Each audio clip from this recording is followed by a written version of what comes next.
Zach, it's all about opportunity. Maybe just discuss, where you were at the start of the year compared to what's happening right now for you. You're on a bit of a run here. You got 8 goals, 13 points over the last 21 games.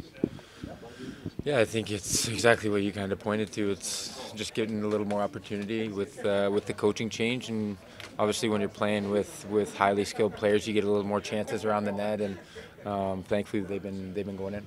Do you have to ensure that you don't, as good as they are, they're pretty good, okay, but you have to ensure that you still play your game a little bit, and if you got the puck, you don't necessarily 100% give it up every time?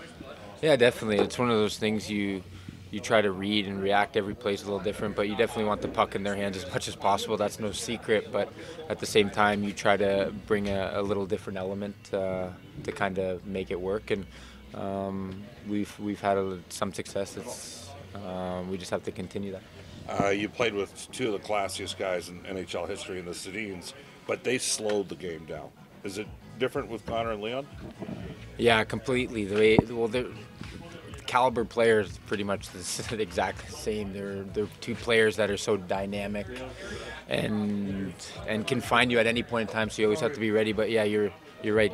Connor obviously brings that world class speed, and the Sedins, they were kind of two dry sidles on the same line, the way they passed the puck. So it's definitely they're Connor and Leon are definitely unique in what they can do and how they can beat you, because it's so many different ways. But there's no doubt those are two top end players. You were up around 19 and a half minutes yesterday. Just a thought on maybe going from 8 to 10 minutes in a game to playing that amount of minutes. I mean, obviously you're up for it, but do you have to play a little bit differently knowing that you're going to be logging some more minutes? Oh yeah, definitely. I think as your role changes, you have to adapt to the style of play, and you still have to be physical, but you can't be running out of your way for hits.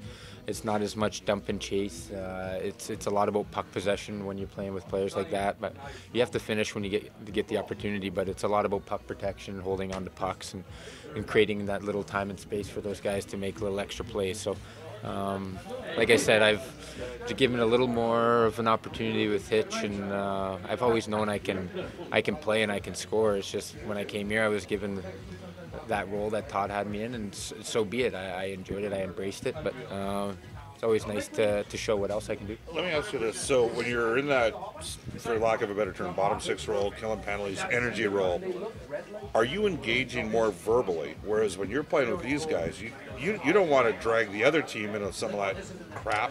You just want to go out there and play.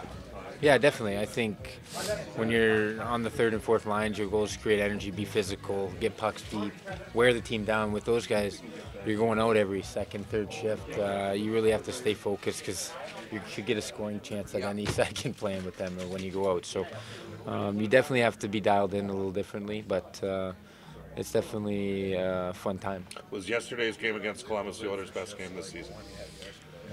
Yeah, it has to be up there. I think that's a really good team on paper over there, especially with the additions they've made. But I feel we really limited their chances, and I think that's from our back check pressure. That's from playing tight. That's from not really limiting them to the outside and taking away and not turning the puck over at the blue lines.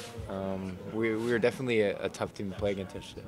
You're 4-1-1 here over 4-1-2 over the last 7 games. Just a thought on building the momentum and making sure there's not a drop-off, because this hasn't been a good place for Edmonton the last couple of years when you guys have come in here. Yeah, you're right. We've struggled in here the last couple of years, but with the way the standings are and the way we feel we're playing right now, we're a confident group, and we know how important these points are on the final stretch here. So we're definitely going to be a hungry group, and a hungry group's a dangerous group. So we just have to continue on that foot and put our best foot forward. Thank you for your time. Yep, thanks. Thanks, Zach.